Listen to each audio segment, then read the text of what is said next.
Так срочно надо жениться, да? Қиналып ба? Нет, мне надо лететь в США, а мама не хочет никуда отпускать без жены. Задача нелегкая.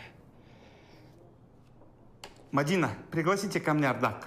Олай қарама, кінәласаң кінәла. Эй, сен бері кел, мені олай сынама. Жүректі тыңда, ақылымды тыңдама.